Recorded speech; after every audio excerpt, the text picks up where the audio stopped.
So big changes we're rolling out in Q2 for healthcare, benefits changes, norming around meetings. We ran the numbers. We can save $50K a year by moving away from Aetna to Blue Shield of California. Premiums are going to drop quite a bit. You'll be able to keep your existing doctor. Re-enrollments won't be necessary except for Ninja Turtles. Dental care you're going to get. Remember to sign up for that. If you aren't getting vision care, we're also going to be providing that. All right, enough. How many people actually heard me mention Ninja Turtles? Now, a few of you probably did. I stumbled over that. But you probably didn't for the most part because instead of listening, you were reading everything that was on screen. And you can see it is right there. And I said that part out loud. But because everyone was reading, a lot of people didn't hear me say that. And this is a common problem with presentations, particularly of the PowerPoint kind, that get labeled into the PowerPoint hell. So what we're going to be doing is really making your PowerPoint or Keynote or Google Slides powerful instead of hellish. So I've got a few different sections of things I want to talk about. First is content, then we'll talk about some formatting mistakes, and then we'll talk about the one thing. So in terms of content, we're going to be going through a few different sections, but let's start with the biggest things, namely, what is the biggest thing on screen? And what's the most important thing on screen? As you may notice, the biggest thing on screen is not the most important thing on screen. The most important thing on screen is all the content, but the biggest thing on screen is actually the title. It seems a little counterintuitive, but it's actually a whole lot better if we make the title smaller than the content. Mind you, you can still bold the title, as you can see. So it's still bolded, it's still very obviously the title, but now your focus is not drawn to the thing that is not the most important, namely the title. Now your eyes are drawn to the content on the slide, and that's exactly what you want to be doing. Now, let's go on to the second point, which is beautifully illustrated by that horrendous slide. So many points.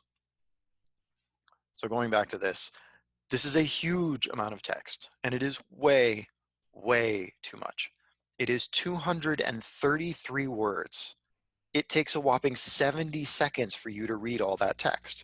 That's 70 seconds, more than a minute, where people aren't listening, they're just reading.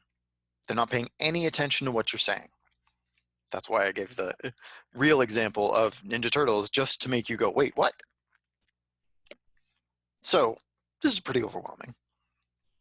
Now, I'm sure someone's already saying, hang on, that's an easy fix. Just cut one column and then we're done. Well, okay, that's an improvement. Now it's only 87 words, which is only an interminable 26 seconds.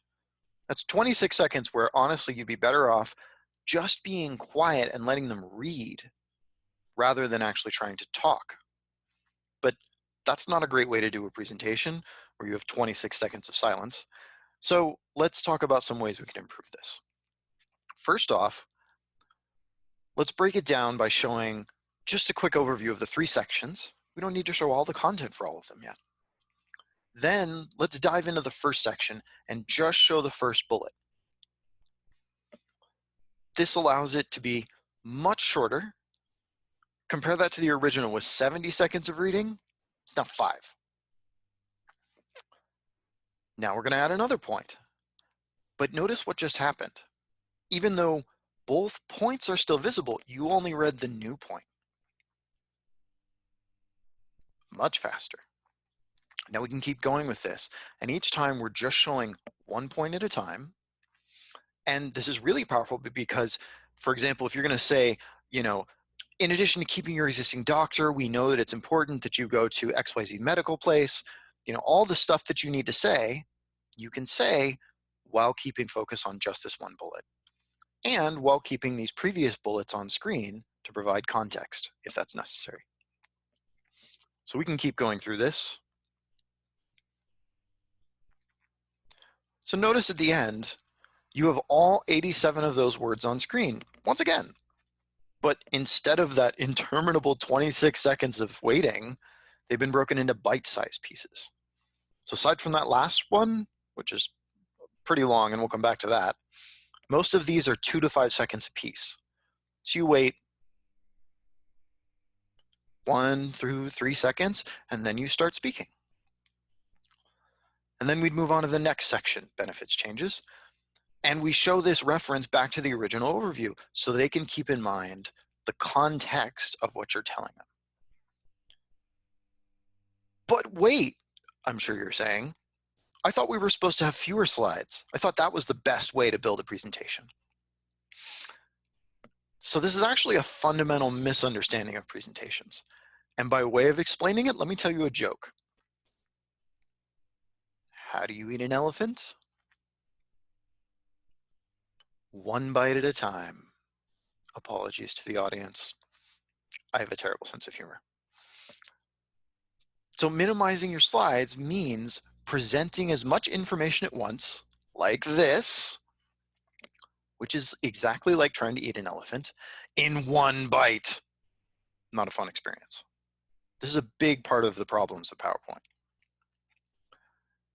Now, the suggestion of cutting it down by sections, great, yeah, let's talk about that. Now we're only eating a third of an elephant. This is not, I mean, it's more doable, but it's not an improvement. But if we go one by one, it's just small little bits each time. It's a lot easier to understand. And you can just keep going one by one.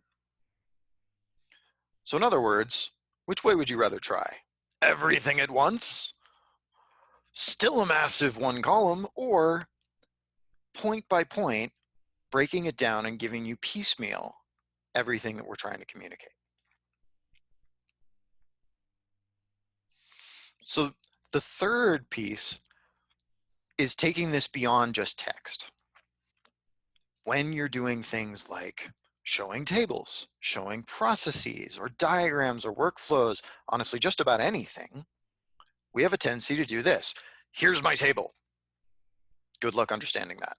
Notice how overwhelming it is to look at all these rows and columns. You're not sure where to look first. Should I look at order ID? What do these numbers mean? Shipping ID, receipt? It's too much. So we just start with one column. Here's the ID column. It's how you find a row. That's it. Now I'll add the order column. And now I can explain how that works and why, as some of you have noticed, the numbers aren't sequential like IDs are, because blah, blah, blah, reason, reason, reason. And just like before, even though you see the previous column, you're focusing on the new column. So let's keep going. We'll add a third column. Whoa, there's a null. What does that mean? I'll tell you. And while I'm telling you, you can still look back at the previous columns, but you're mostly just paying attention to the new column. We can keep going with more nulls. What does that mean? I'll tell you. But once again, you're just looking at the new column, and then you're being able to see the other columns for reference if you need them. Now, this is also really useful in looking at experiments or categorization, hierarchy, that kind of thing. So if I just show you this table, it's unclear what's going on. What's a convertible? But if I just start out, we just focus on one column at a time. So we start with form. Then I explain what a convertible tablet is, or better yet, I just show you a photo of one. Yeah, it's an old example, but you know, it's what's around. It's a lot easier. Then we can move on to the next column, types of storage. You might know what an SSD is. Do you know what an HDD is? You can start building the hierarchy in your mind along with seeing it built on screen instead of getting it thrown at you whole. Now, seeing it built one at a time, it's a whole lot clearer. It's a lot easier to understand. One other thing, let's say I want to just talk about one of these rows. I can keep all of this on screen so you still have the context, but I can focus your attention. And again, this is a similar treatment to what we were doing before with the bullets. I'm using a light gray for the other content, a dark gray, and white for the actual text that I want you to focus on. Let's take another look at another example. How about a workflow? Here's where we're going to eat lunch. Look at this. This is huge. It's a ton to read through. You're still probably reading it and not even listening to me. So instead, let's go one step at a time and then make it nice and easy to understand. Did you bring lunch? Yes. Is it windy? It's not windy. Is it raining? If it's clear, is it cold or warm? If it's cold, I'll eat at my desk. If it's warm, I'll eat outside. Look at how simple that was compared to the entire diagram. And now I can add the next piece to it. Go back a step. If it was raining, I'll eat at my desk. Go back another step. If it's really windy, I'll eat at my desk. And then I can show you the no branch. And since we're only adding a small bit, I could just add one entire line to the no side because it doesn't take that long for you to read. And you've already got some of this hierarchy built in your mind. And then we can start adding more features and more features, and even the last section of features.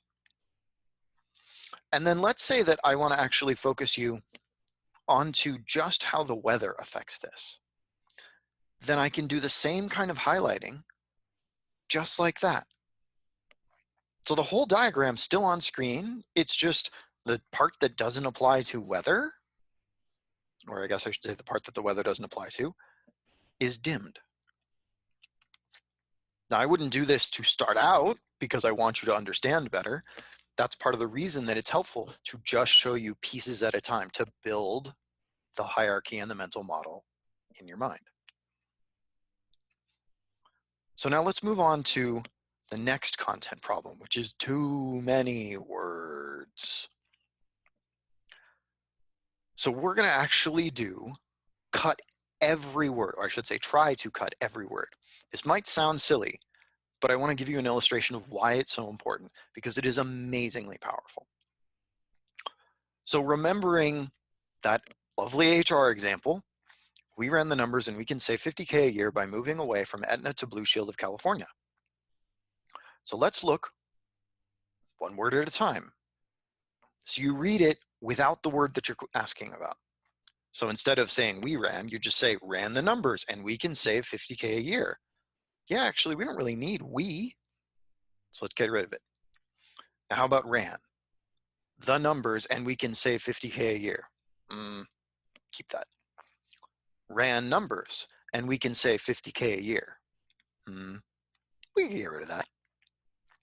Ran and we can save. No, that doesn't make any sense. So we keep that. Ran numbers, we can save 50K a year. You know, we don't really need and. Ran numbers can save 50K a year. We don't really need we. Now look at how much we're cutting. This is very common. Ran numbers save 50K a year. We don't need can. Ran numbers 50K a year by, okay, that doesn't make any sense. Ran numbers save by moving. I mean, that does help, but 50K is kind of an important fact, so we'll keep that. Ran numbers save 50K per year moving. Let's keep it, it's a little clearer. Ran numbers save 50K a year by away. That doesn't make any sense.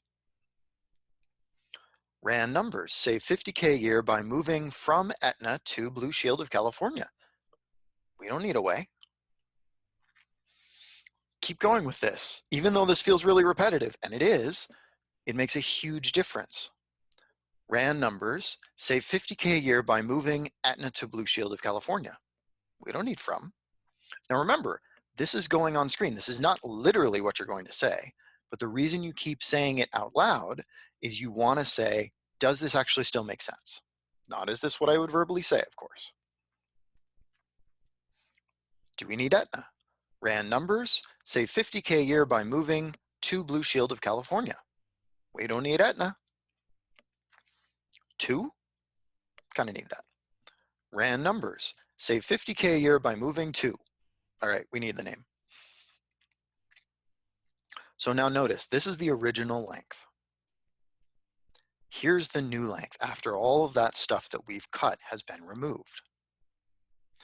But you know, do we really need some of these words? Like ran, okay, numbers save, yeah, we need that. But what if we cut out both words? If we just said, save 50K a year by moving to Blue Shield of California. Hey, that works pretty well. Cut it. How about save 50K a year by moving? Yeah, we need that. 50K a year, we still need that if that's part of the fact that we're trying to communicate. Save 50K a year moving to Blue Shield of California. We don't really need that. Save 50K a year to Blue Shield of California. It sounds like we're giving that money away. Got to keep that. How about two? Moving Blue Shield? Doesn't really make sense. And then moving to Shield of California? No, we need blue. Moving to Blue of California? Sounds kind of funny, but no. But how about of, and for that matter, California? Do we need that? In our personal case, we're a company that only works in, certain states, and Blue Shield, let's say we don't even need that. We could just get rid of and California. So now, look at how short we just got this. Save 50K a year by moving to Blue Shield. That's a quarter of the length. Now, why is that important? A couple reasons. First, again, it's long in the original form, so it can't be large. And it takes quite a while to read, 5 seconds. So for 5 seconds, you're not paying any attention to my speaking. Now look at the shorter text. You can make it larger. And how long does it take to read? Really about 1.5 seconds, but I rounded up. But wait, Greg, if we're cutting down the text so much, how will I remember what to say? I know a bunch of you are thinking that. Well, okay, first off, if that's what you're wondering about, I would say that's maybe not the right thing to be thinking about in a presentation, because causing you to show walls of text on a slide is not a great experience for your audience. And the point of doing a presentation is that you're trying to communicate with your audience and to get a point across. Let me give you an illustration of this. Suppose I tell you about a photograph. There's this beautiful sunset. The waves look like they're burnished hot metal, and the heat's balanced out by this beautiful bright blue sky. And you're kind of like, okay, I sort of get it. Kind of actually looks like my background, but that's not what I meant.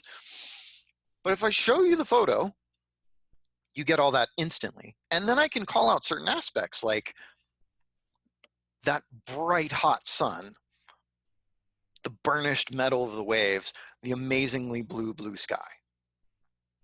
So going back to your question, how do I remember what to say?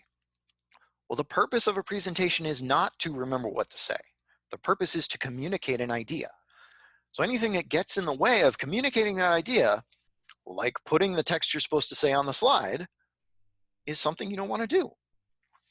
So put the stuff that you want to say in the presenter notes. This is PowerPoint. Here it is in Google Slides. Keynote has it in basically the same spot. Now wait, Greg, I'm sure you're crying. I need to email my slides as notes.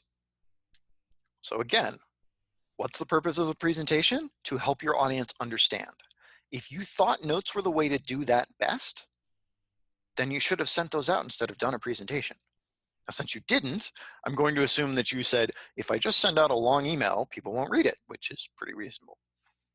So instead, create a presentation that will do a good job of being a presentation, and then create notes that will do a good job of being notes. Don't try and do both with one thing.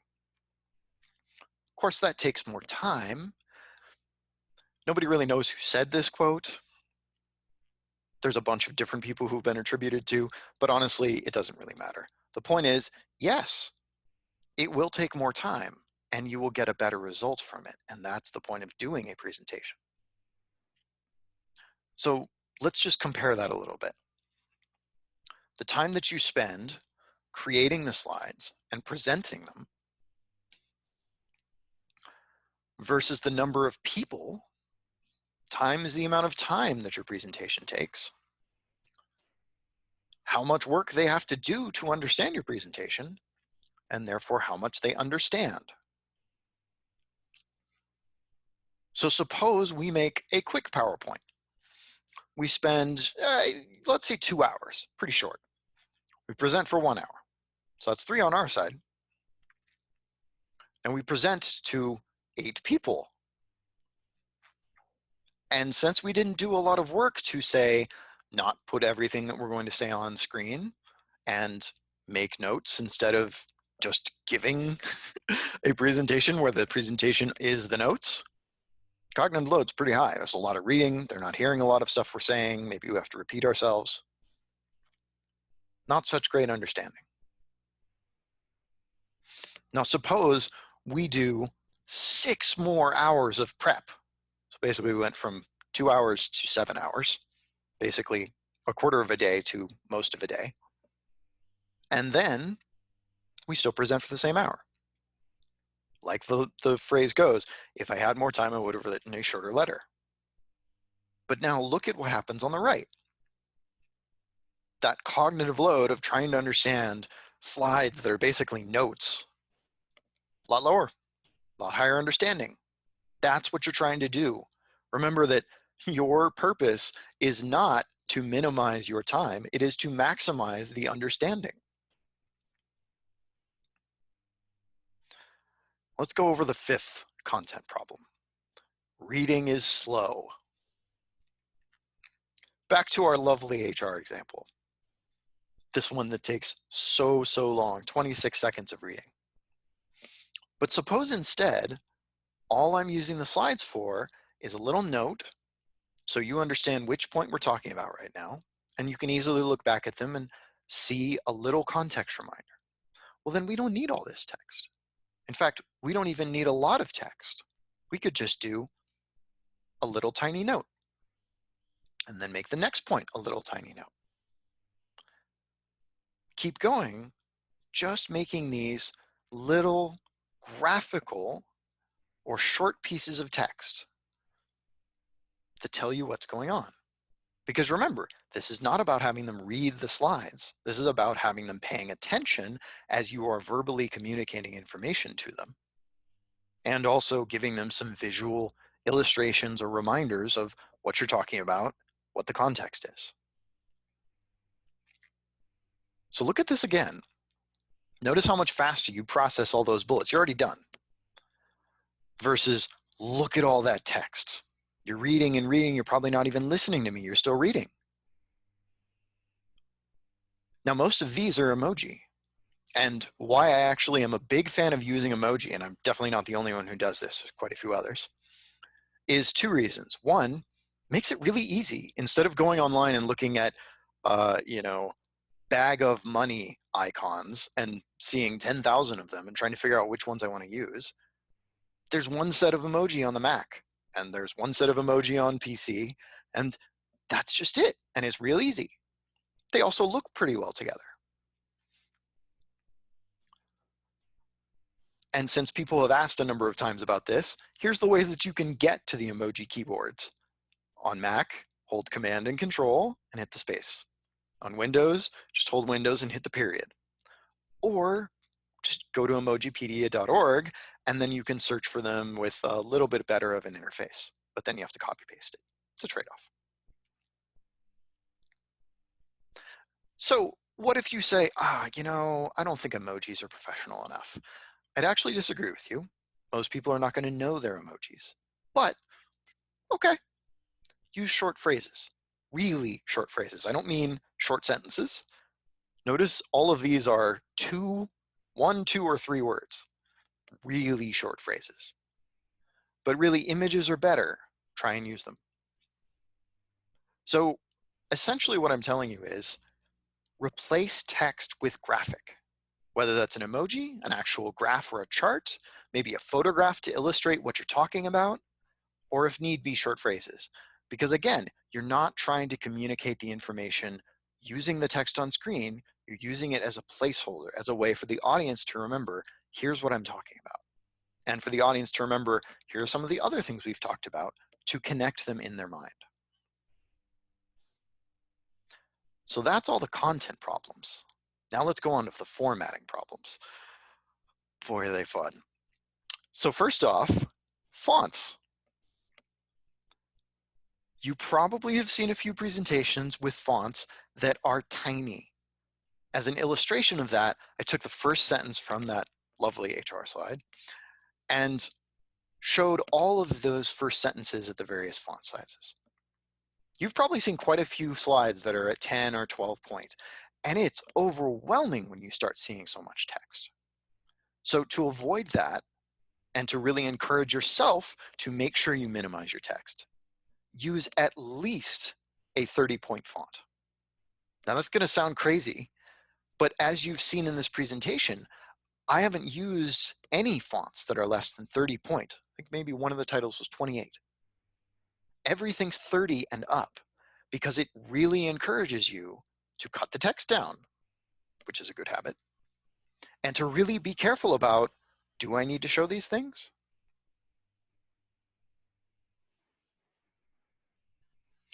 Now, the dark background. Some of you have probably noticed I'm not using a white background with black text. Why is that? Well, there's a couple reasons. One, by using a dark background, I'm focusing your eyes on the medium and highest important pieces of information because they're the brightest. Now let's look at some other colors. Oh God, my eyes. Now the brightest thing on screen, literally the brightest possible thing on screen, is the background of your slides. And the darkest things on screen are the content that you're trying so hard to convey. Why would we do this? Well, there's a couple different reasons, but the main one that I've heard is, one, people are designing for paper. They're thinking about, people are going to print this. And if you're designing for a good experience with the tiny percentage of people who print things and a bad experience for the massive majority of people who are consuming it via a screen, that's not such a good decision, even if it does seem like it makes sense at the time. Second is, well, it's the default font. Yeah, so in both Keynote, Google Slides, and PowerPoint, there's what's called a master slide. And in the checklist that I'll give you at the end, I'll show you instructions for how to change the master slide, and you go change that so that every slide automatically has a dark background.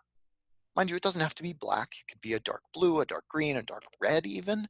But the point is that your background should be darker. And the most important stuff, the content, should be the brightest things on screen. So let's talk about consistency really quick. Sometimes people like using different fonts. It's really not a good idea. It's confusing, it's distracting. So use the same font. Use the same text size as much as possible as well. Keep your body content to be about the same size. Maybe it's 30, maybe it's 40, maybe it's 60, but keep it about the same size. And use the same formatting. This one in particular is really important because it means you can speed up creating PowerPoints so much faster because you're not trying to reinvent the wheel with every single slide. So that's all the formatting problems. These will all be on the checklist, so don't worry about it. Now, one thing. What do I mean by one thing? What I mean is one thing per slide. Don't talk about, one thing and then another thing on the same slide because I'm trying to save slides. Remember, that's not what you're trying to do. That doesn't help. That makes it harder for your audience to understand what's going on, not easier. You could talk about pizza, but then don't talk about smelly shoes on the same slide. Things that are unrelated should not be on the same slide. I've seen slides that talk about, here's the asks we have for you as the audience, and then also has a summary of everything discussed on the same slide, because that way they can leave the asks up longer. Don't do that. The audience is either going to get up on the first point and miss the second point, or they could get confused why you think the first and the second points go together, and then get hung up on that and not be listening. Because remember, when you do change the slide, the audience notices that and they're going to look up again. They're going to start paying attention. So that's the one thing. So in closing, thank you for watching. That was 115 slides, and I bet it didn't feel anywhere near like that. But that's because I'm using a lot of animation, a lot of ways of showing you and keeping your eye focused on what's changing. And last, those photos I used, they were public domain photos. So I'm crediting them here. And that's a thing you can absolutely do to really make your presentations more interesting. It makes a big difference in how people perceive your presentations. So thank you.